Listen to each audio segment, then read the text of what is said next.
Y en segundo lugar, degenerativa. Hay más causas, evidentemente, sí, pero siempre que tengan estenosis, piensen en reumática y por último, degenerativa, calcífica. Como les decía, hay más causas, por ejemplo, radiación, enfermedades congénitas, enfermedades de Fabry, un montón. Pero las principales, estas dos de acá, si tienen que acordarse una, reumática. En cuanto a la fisiopatología, ya lo he explicado muy bien, ¿no? La precarga está disminuida porque el volumen de sangre que llega de la aurícula al ventrículo está disminuido.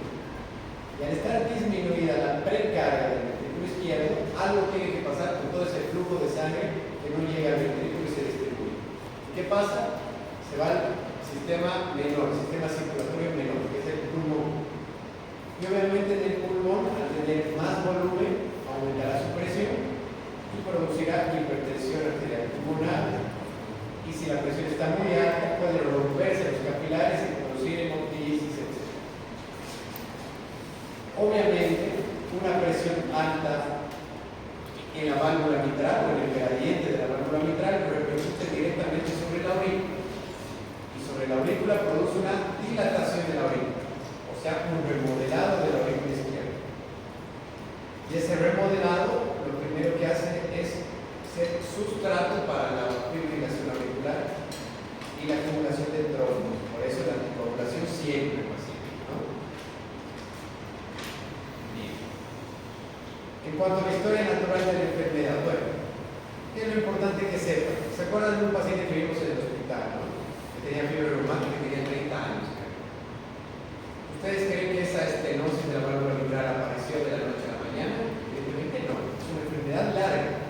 O sea, es una enfermedad que puede tener en promedio 18 a 25 años desde ser estenosis leve hasta ser severa. O sea, la progresión normalmente es lenta. Pero los síntomas pueden aparecer de forma precoz. O sea, no todos los pacientes con estenosis mitral severa van a tener síntomas. Pueden haber algunos que sean moderados y no tengan síntomas. Aquí lo importante es que si tienen muchos síntomas, la mortalidad es altísima. Por eso hay que operarlos antes. Y el principal complicador, hipertensión arterial pulmonar. ¿Ya? De ahí vienen las complicaciones más importantes. Por ejemplo, fibrilación auricular, que forma parte de uno de los complicadores, e hipertensión arterial pulmonar. Y acá están. Factores complicadores en la estenosis mitral, hipertensión pulmonar, fibrilación auricular de inicio reciente. Si el paciente tiene cualquiera de esas, más estenosis mitral severa, igual cirugía, o sea, intervención. ¿Cuál es el principal síntoma?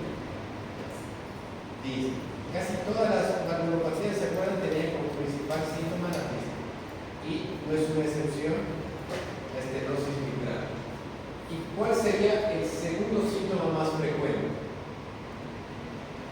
¿Cuál creen? ¿Dolor de pecho? Sí, no. Tos tampoco. Palpitación. Palpitación. Acuérdense que la fibrilación está altamente relacionada, perdón, la estenosis está altamente relacionada con la fibrilación. Entonces, si tienen un paciente que hace episodios de fibrilación y por algún motivo hace un esfuerzo físico leve, la frecuencia cardíaca se va a elevar de forma desproporcional. El paciente lo va a referir como una palpitación y a veces hace ritmos de fibrilación auricular. ¿Ya? Entonces, el principal síntoma, disnea. El segundo, palpitación. ¿Qué otros síntomas creen que puede haber en las fases avanzadas? Ya hemos visto, ¿no? Hemoptisis, por ejemplo. Disnea es el más común, pero pueden haber otros como hemoptisis, dolor torácico, disfonía, dificultad para deglutir. ¿Se acuerdan del síndrome de Orbital, no? Que era esa ronquera o disfonía que el paciente tenía por compresión del nervio laríngeo recurrente. Y esta compresión del nervio laríngeo recurrente, a consecuencia de la dilatación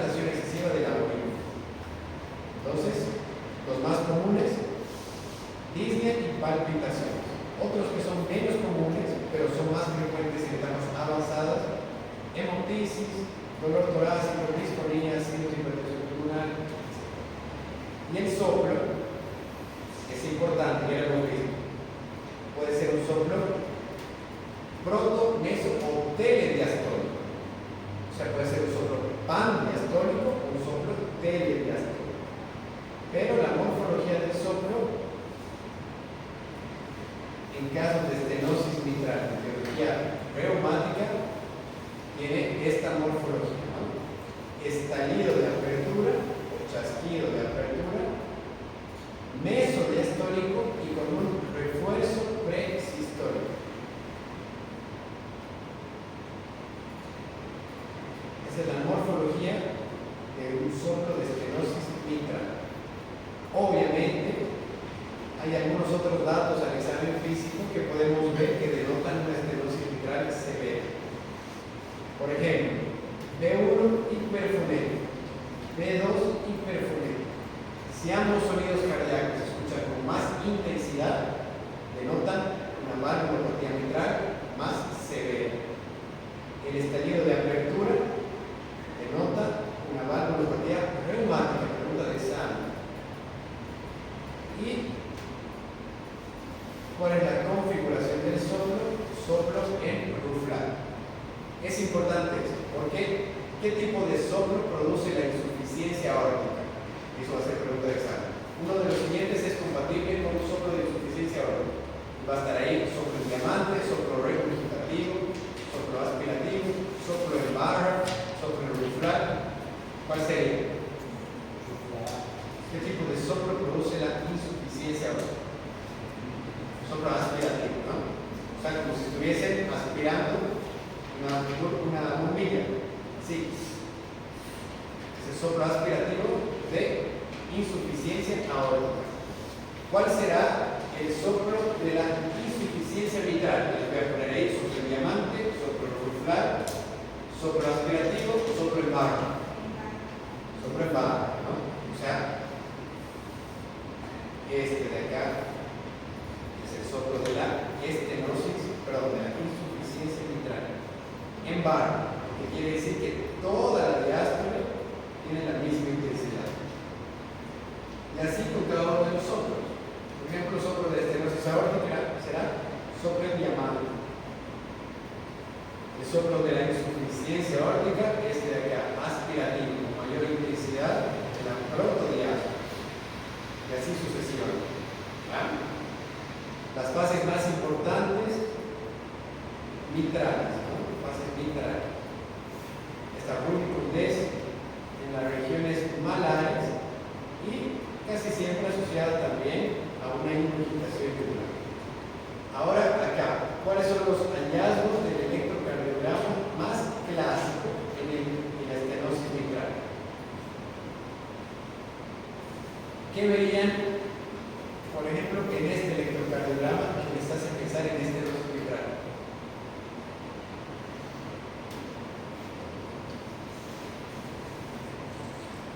¿Qué alteración ven acá que les haga pensar en estenosis mitral?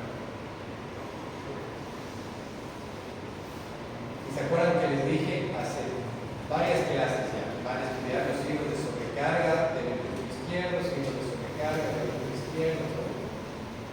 En este electrocardiograma, ¿qué signos de sobrecarga de aurícula izquierda existen?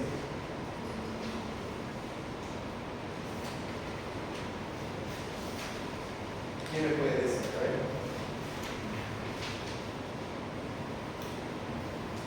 Y está implicado por un boom. ¿Qué signo es ese?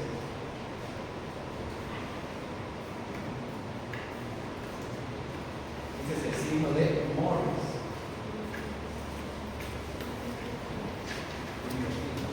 ¿Alguien sabe qué es el signo de Morris? El signo de Morris se ve únicamente en ventrículo izquierdo. Una morfología normal de la onda B, en el ventrículo izquierdo, es bifásica. O sea, normalmente van a tener una onda B con un componente positivo y un componente negativo. Pero cuando hay sobrecarga de la aurícula izquierda, van a tener una onda B predominantemente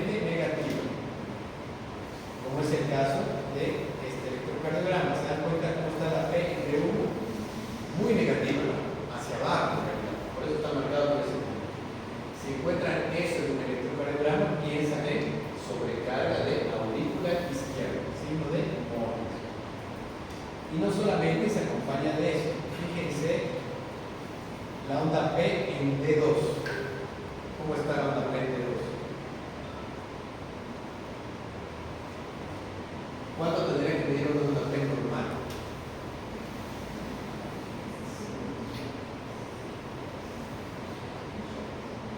Tendría que medir 2 cuadraditos de amplitud y 2 cuadraditos de duración, o sea, 2 cuadraditos hacia arriba y 2 cuadraditos de ancho. Fíjense cuántos cuadraditos mide hacia arriba. Y de 2 y un poco más. ¿Se dan cuenta? Se está pasando de esta línea. Y al pasarse de esa línea tenemos una onda P pulmonar. O sea, este electrocardiograma es compatible con su sobrecarga de aurícula izquierda y sobrecarga de ventrículo izquierdo.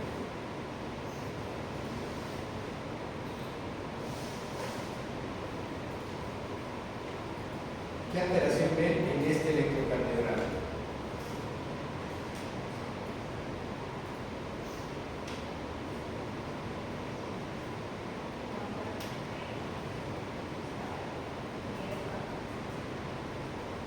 La otra alteración.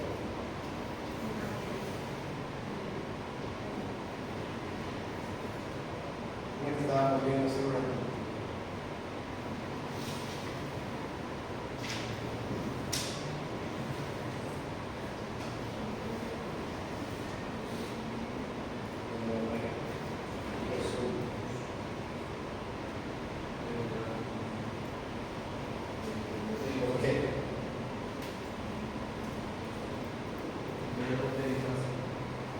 Igual, se fijan en B1, o sea, aquí arriba.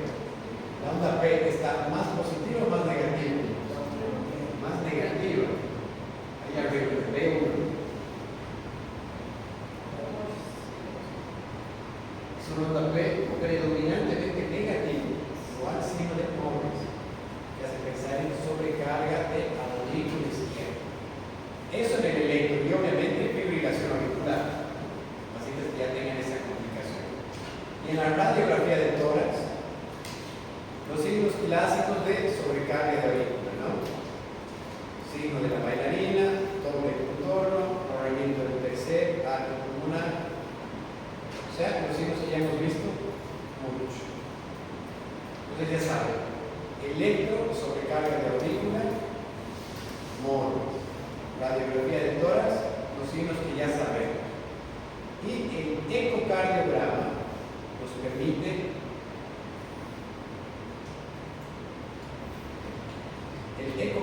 nos permite saber la gravedad de la valvulopatía y nos permite también saber la etiología.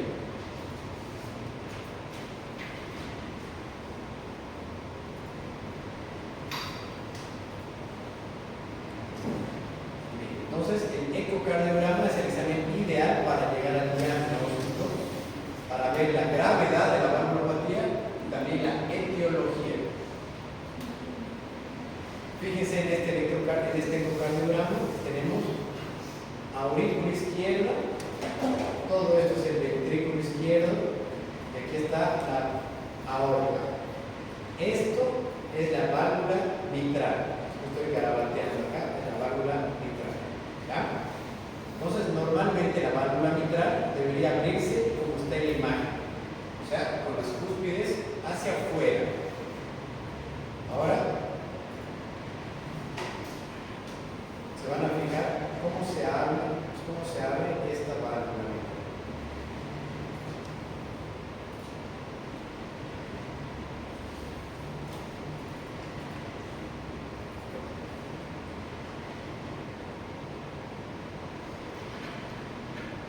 Fíjense cómo se abre una válvula mitral normal. Esto que está aquí al medio de la válvula mitral.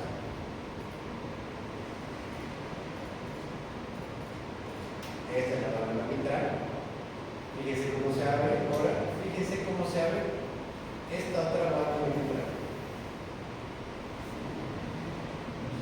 ¿Ven qué diferencia, no? En la apertura de una con la apertura de otra válvula mitral. ¿Se dan cuenta cuál es la diferencia? Una se abre así y la otra se abre en domo, hace este movimiento. De ahí que lleva el nombre de domo. Apertura en domo de la válvula mitral, sinónimo de estenosis mitral.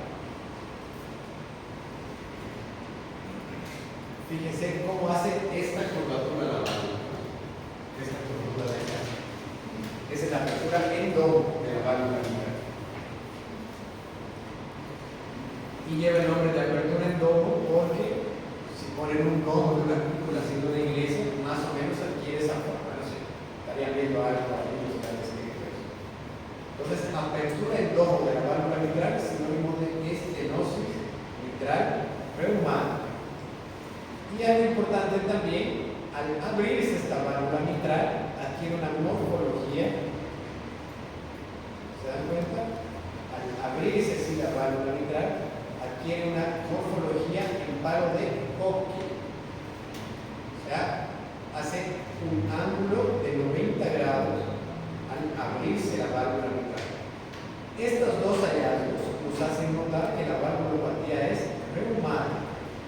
Se dan cuenta que el ecocardiograma nos permite delimitar dos grandes etiologías, la degenerativa y la reumática, y en base a eso la conducta. Si es reumática, signo del palo de Hocking y apertura en domo, igual preguntas de examen. Y si es degenerativa, vamos a ver una calcificación importante. Fíjense cómo se abre aquí la válvula mitral. Se abre normal, pero muy limitada, porque hay calcificación alrededor del anillo valvular. Calcificación acá y calcificación acá. Entonces, cuando pensar en la etiología reumática, cuando tenemos una apertura en domo, cuando tenemos un signo de palo de Hocking, o sea, cuando la válvula hace un ángulo de 90 grados. Estas dos coincidencias. ¿Ya? Estas dos preguntas de examen. Y algo importante, ¿cuál es el parámetro principal para definir la gravedad de la estenosis mitral? ¿Cuál sería el parámetro más importante para definir gravedad? O sea, cuando decimos que la válvula es importante.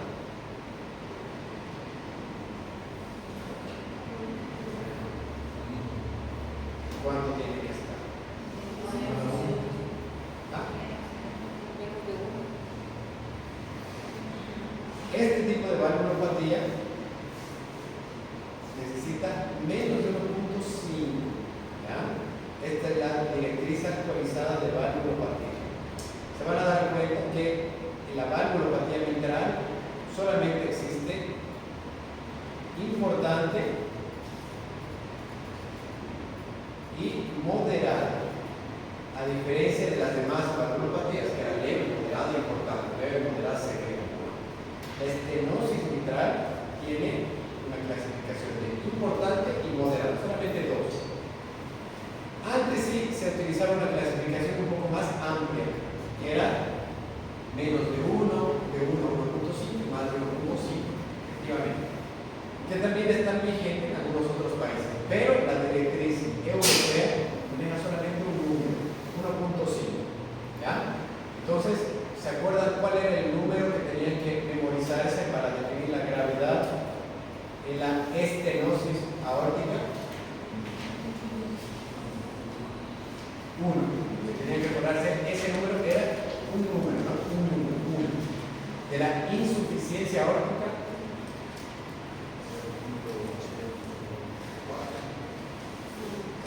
0.3, orificio regurgitante efectivo. De la insuficiencia mitral, ¿cuál es el orificio regurgitante efectivo? 0.4. O sea, la válvula mitral es más grande que la válvula aórtica. ¿Se dan cuenta? Aquí está la válvula mitral y aquí está la válvula aórtica. Entonces, obviamente, el orificio regurgitante de la válvula mitral tiene que ser un poco más grande. Por eso 0.4. Y la válvula aórtica 0.3. Y si tienen que acordarse un número más para estenosis mitral, acuérdense 1.5. ¿Ah? 1.5. Cuando decidimos que la estenosis mitral es importante por el área valvular mitral, acuérdense 1.5.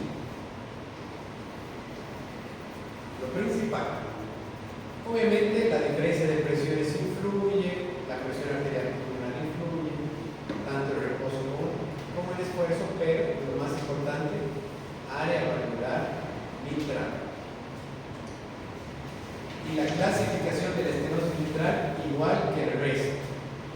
Estadio A, estadio B, estadio C, estadio D. Lo que más nos importa acá son estos dos, ¿no? Porque estadio A y B, el tratamiento es sintomático. Si tiene síntomas, le damos medicamento. Pero ya el estadio C y el estadio D, que son válvulas importantes, con un área valvular menor a 1.5, ya se tienen que tratar. Se pueden tratar dependiendo de los signos y síntomas que tenga el paciente, ¿no? Esta es una tabla más ampliada que van a ver en algunos libros. Para resumirla, vamos a utilizar este, que les voy a mostrar más adelante. ¿Ya? El tratamiento farmacológico, furosemida más beta bloqueador. Obviamente con esto no vamos a retrasar, digamos, la historia de la enfermedad actual. Solamente vamos a tratar los síntomas con furosemida y beta bloqueador. Ya saben por qué damos estos medicamentos. Y obviamente pueden haber otros medicamentos más que se pueden utilizar. Por ejemplo, los anticoagulantes. Si el paciente tiene una fibrilación auricular o tiene una válvula protésica, etc. Se puede usar digitario como la digoxina para controlar la frecuencia cardíaca en caso de que el paciente tenga fibrilación auricular. Se puede utilizar penicilina benzatínica en el caso de que el paciente tenga una etiología reumática. Para el grupo que tiene que exponer fiebre reumática, esto es importante. ¿Cuándo se utiliza penicilina como profilaxis secundaria? ¿Ah? Importantísimo porque eso pregunta de examen. Y podemos dar aspirina en caso que el paciente no pueda utilizar anticoagulante. Pero aquí lo más importante es utilizar dos: beta bloqueante y furosemida. ¿Ya? Furosemida. Y el manejo quirúrgico, que ya lo han visto, puede ser de tres formas, ¿no? Valvuloplastia con balón, en el caso de que sea de etiología reumática, y un reemplazo valvular en caso de que la etiología sea degenerativa. Entonces tienen acá este algoritmo que se utilizaba para definir si el paciente va para cirugía o el procedimiento es invasivo o no invasivo. Valvulopatías discretas o moderadas, ¿se operan o no? O sea, valvulopatías que están en el estadio A y el estadio B, ¿se operan? No se operan. Entonces, siguiendo el mismo algoritmo, si es grave y solamente discreta, moderada, seguimiento con ecocardiogramos. O sea, esto no se opera. Pero cuando es importante, tenemos que ver si hay síntomas o no hay síntomas. Si el paciente tiene síntomas, el tratamiento es intervención, sí o sí. Pero si no tiene síntomas, vemos los complicadores. ¿Cuáles son los complicadores? Pregunta de examen. ¿Cuáles son? Fibrilación, ¿no? Obviamente que parece fácil, por eso voy a poner el caso clínico. Paciente con estenosis mitral, le voy a poner un montón de cosas y va a decir: debuta con fibrilación auricular. El paciente estaba asintomático. ¿Cuál sería la conducta? Le voy a poner beta-bloqueantes, furosemida, digoxina, un montón de cosas. ¿Cuál sería el tratamiento correcto? Intervención de la válvula. En caso clínico parece más difícil. Entonces, opciones de tratamiento, ¿no? La principal, valvuloplastía mitral percutánea. Ya habíamos visto solamente en etiología reumática. Y como han visto en el video, consiste en introducir un balón e insuflarlo, como están viendo acá, dentro de la válvula mitral. Y al insuflar el balón dentro de la válvula mitral, esas comisuras dejan de estar fusionadas y la válvula mitral adquiere una configuración lo más parecida a la normalidad antes. Y el segundo caso reemplazo valvular, o sea, quitar la válvula vieja que estaba degenerada, etc., y ponerle un material protésico, que puede ser mecánico o metálico, dar el mismo son sinónimos, o puede ser biológico. Cuando es biológico tiene que ser hecho de pericardio, de una vaca o de un chanchito, pericardio bovino o pericardio suino. ¿De qué depende una válvula mitral de material metálico? Tiene una duración mayor, una duración de 15 años aproximadamente. Entonces, si ustedes tienen un paciente de 30 años y quieren que ese paciente de 30 años se opere poco, ¿qué válvula van a utilizar? ¿Una biológica o una metálica o mecánica? Mecánica, ¿no? Porque quieren que se opere poco, o sea, van a utilizar una válvula que dure más tiempo. Este paciente tiene 30 años y esperan que viva hasta, digamos, los 60.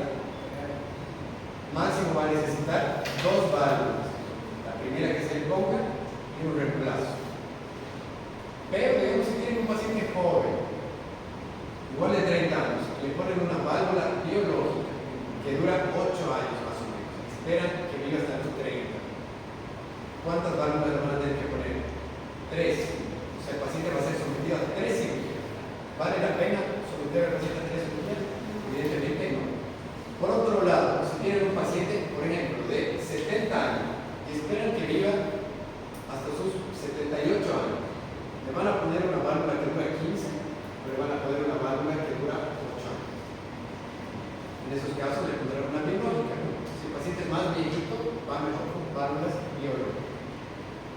Obviamente tienen algunas contraindicaciones, etcétera, etcétera. Por ejemplo, la mecánica va a necesitar un anticoagulante de por vida, la biológica no.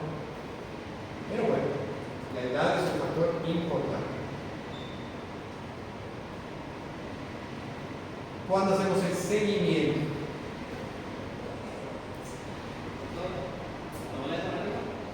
Sí, sí, adelante.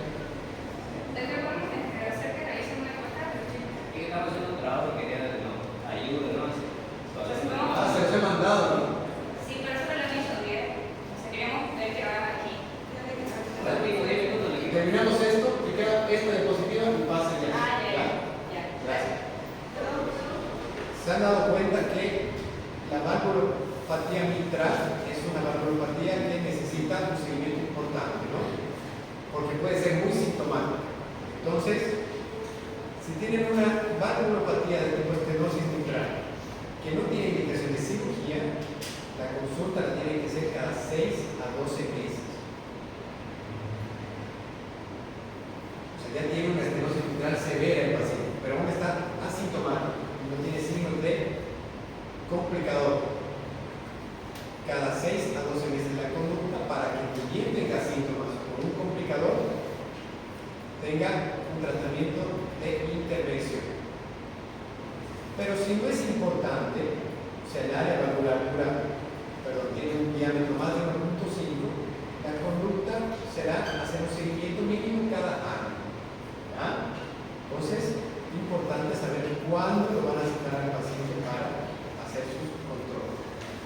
¿Dudas, preguntas? Ya les he dado varias preguntas de examen. Van a hacer aquí esa es su encuesta.